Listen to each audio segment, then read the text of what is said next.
This is my 2018 Jeep JL Wrangler. I just hit 60,000 miles. I've owned it for 3 or 4 years now. It is time for you to meet this Jeep. This is the vehicle that has led so many adventures to this point, and I'm gonna let you know how it was when I bought it and how I've built it since then. So here we go.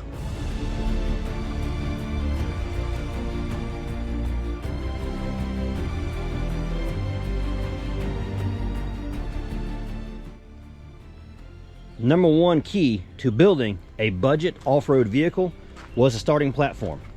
I started off with a Jeep Wrangler Sport, not a Rubicon, because it was at the time, I believe, somewhere around $20,000 cheaper to have a Sport over a Rubicon.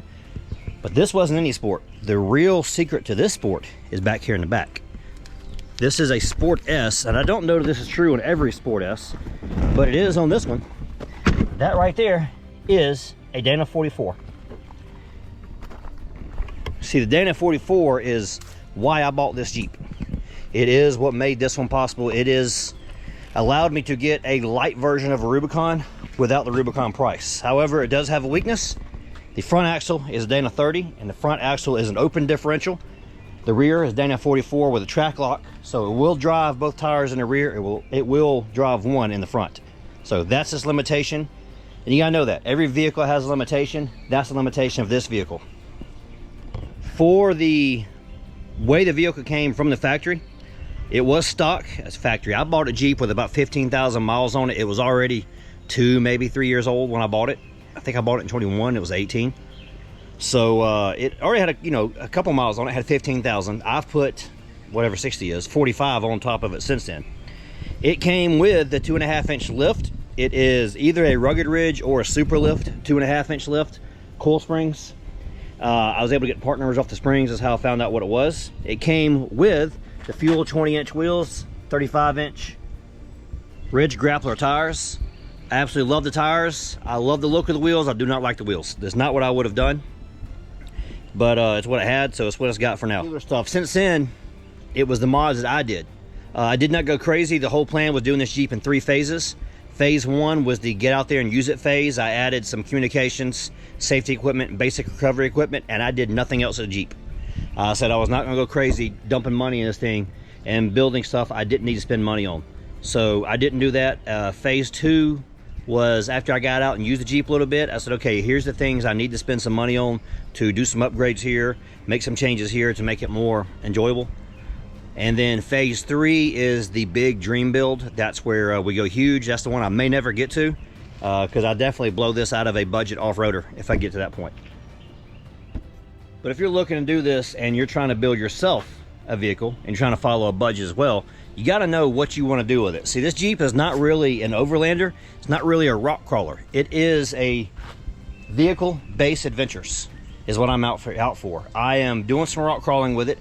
I'm doing some overlanding with it. I'm just out exploring places I've never been. I've done the Smoking and Bandit filming locations. Obviously, following filming locations is not something I plan on doing. It just so happens to be that I grew up where Smoking and Bandit was filmed, and I knew where all these scenes were of being a little kid, because I recognize all of it. I lived all around that area, so that's why we do those videos. Not really into trying to chase where movies are filmed at. There's other people out there who do that. But this vehicle has allowed me to do so many things. I mean, the trips to Tybee Island, hauling the bikes and the kayak on top of it. I mean, it is just getting outdoors and having fun. I don't really fit into any one classification, but this vehicle is what allows me to do it. Now, for my phase 1 mods, that was the CB radio, that was the winch in the front, that was that fire bottle you see back there. I have some recovery straps, which are not in here, they're actually in the house. Stuff like that was the phase 1. That was the communication, navigation, recovery. That was the main thing I needed there. Phase 2 is when I started adding things I wanted. I added GMRS radio. I added this dash bar, added these mirrors when the doors are off, changed the floor mats out, the rubber. Well, things like those little grab handles. I mean, that Molly panel I put up there on the top, I added all of that in phase 2 because these were things I found as I used it. Aux beam switch controller there for the lights.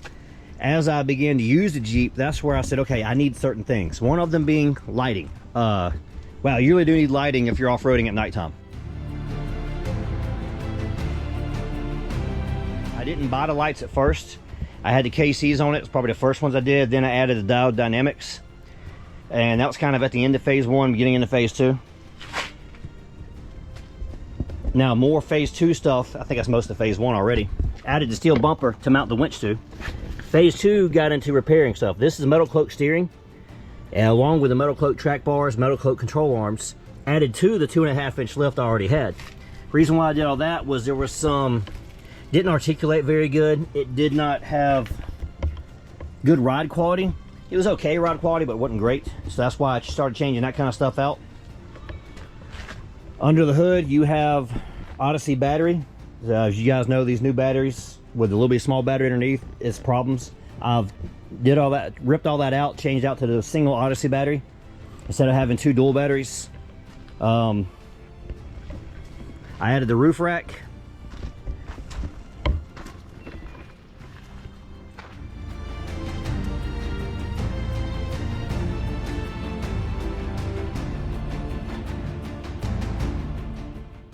All right, I had to come get my list because I was starting to forget what all I had done or what I had said. So at this point, I added rock lights to it as well. Again, riding at nighttime, I didn't think I was going to need rock lights. I actually drove it for a year or 2 without them. Started doing some night rides with Wicked Jeeps and really quickly found a good reason to have rock lights. It's really helpful if you're riding at nighttime. We added the exhaust. I did the high clearance exhaust in the rear because I kept smacking the bumper on the ground. If I was trying to go over obstacles, it was a low hanging object and kept hitting. I didn't never hit the bumper, I just hit the muffler. So I ended up changing out to the, I don't remember if I did the Dynamax or the Flowmaster. I kind of looked at both of them. I forget which one I did, but it's a high clearance. You know, obviously you hear it when I'm driving down the road. What is on my list here?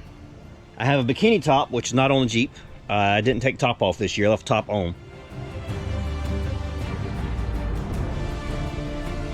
I have a covers for the Jeep. These are very important. Again, this is where you gotta know how you use your vehicle. I ride with my doors off as much as I possibly can. I rode with the top off a lot until this year. And then I have different covers for different configurations of the Jeep. So I have a top on doors off cover. That way I can put over and it covers up the entrance to the doors.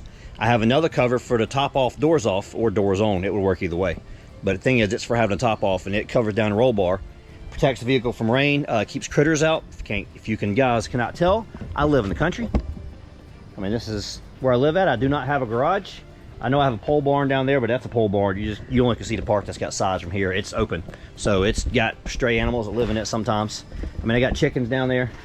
I had goats out here. I don't have them no more. I've sold all them off. But you know, it's a farm, so I get a lot of stray critters and animals. And you know, I'll have an owl roosting in here if I leave the doors off. So I have to cover it up at nighttime, and I don't have a garage to park under. I have a tarp. So yeah, I park under a tarp. So this is it keeps some of the rain off, but it does not keep critters out. So I have to cover it up. So that's what the covers are for. Like I say, yeah, phase 1 and phase 2. I mean, this is a phase 2 mod. As you can see, the damage from bouncing this thing off trees, and when the door is here, you see a big gouge going down the side of the door. So I don't have the factory antenna anymore. You know, more stuff coming. Windshield's cracked. Everybody knows the windshield's cracked. So the dashboard, I added the dashboard. I absolutely love that dashboard, by the way. I added dash cams, front and rear. Not only useful for the videos, but useful for idiots if they try to pull out in front of me and, you know, oh my God, you know, like I cause a wreck. I've got cameras. I'm like, hey, look here, fool. You cause that, not me. So, you know, that's kind of stuff I did. The most important thing to all of this is you got to have a plan. If you aim at nothing, you will hit it every time. Famous quote from a very smart guy. And the plan with this Jeep is to have a target and have something to aim at. So I had a plan when I bought it of what I was going to do, how it was going to go, and I've stuck to the plan. And that has kept me from blowing the budget. As you see, some guys out here they build Jeeps, and they've got, you know, $100,000 in them, $150,000 in them. There's some people out there that got over $250,000 tied up in a vehicle. I'm telling you this as a car guy. This comes from a car guy. Now, love vehicles, always have. I'm a gearhead. You never want to have your vehicles be more than half your net worth. Not half your net worth, half your yearly income.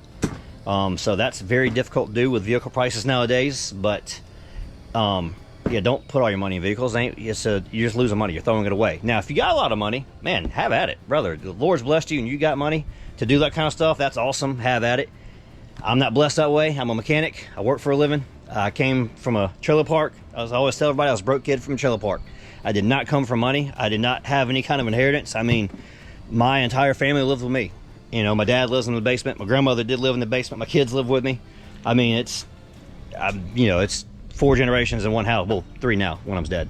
But yeah, you know, there's no, believe me guys, there's no money tree out here. This is all sweat equity. This is worked for. This is earned. So I had a plan for a vehicle, and it was not to spend a lot of money on it. I have at the most $50,000 tied up in a vehicle, which is a lot of money, but it's not as much as some people have done. And if you see the channel and you see the adventures I've had, and the majority of that was me buying a newer vehicle. I could have bought an older vehicle and saved a lot of more money. Wanted a little bit more reliability of the newer ones. I like the JLs. I know they get a lot of people didn't used to like them for some of the quirks they have with all the electronics. You guys, I like it. The electronics are actually kind of nice. But we'll cover things I like and don't like about the JL in another video. But for this one, you have met the Jeep. You have, this is the, maybe you're seeing this and you're thinking you want to build something. You may not want to build yours the same way I did. This is obviously the way I wanted to build my vehicle. But if you see this, you might get ideas of how to not waste money and how to keep yourself on a budget when you're building your Jeep. So I guess to close out, you can see the wheels. I mean, like I say, guys, these things, they are beat up. I mean, look at that damage. They're beat up from rock crawling. There's damage on the spokes. It did come with these steps. I forgot about that. Those steps are not rock rails. They're steps. But, I mean, this is it, man. This is a cool vehicle. It is a blast. I mean, these mirrors right here, another awesome mod. I'm going to do another video about the mods, though, so I ain't got to go into all that. But you get to see what it's like. You get to see how I built it and give you some ideas for how you can build yours. You can go out there and you can have your own adventures. This vehicle allows me to get out and explore God's creation, and that is my driving force for why I do this. So hopefully you see this and you're looking at this yourself, and you may have another reason you want to get out and drive your Jeep. But this is how I built mine. Hope this gives you ideas for how you want to build yours. To recap all of this, it is to have a plan. Whatever you do, have a plan, have a target to aim at, and you can aim at that target. So, it's my recommendations. Your budget may be to have a Rubicon. Definitely worth it if you can afford it. Maybe you're on a Mojave, a Willys, or maybe a Sport S is what you're going to go with. I don't even know what the options are they run nowadays, but whatever's in your budget, whatever's in your plan, you can watch this. You can have you an idea of what you're going to do and get out there and start having your own adventures. That's all I got. Jeeps be jeeping. Y'all take care.